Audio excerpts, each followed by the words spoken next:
for Best Actress. Television series Drama in 2011 and Louise Goldufski-Conner on The Corners, released from 2018 till now. Some other movies she played in: Made to Order, released in 1987,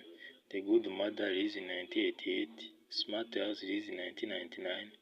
Dropping Out, released in 2000,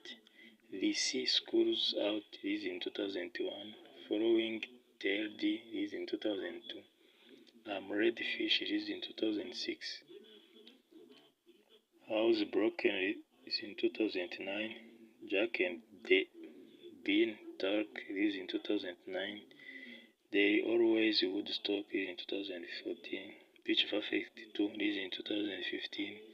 Breed for This, released in 2016, Torn Heart, released in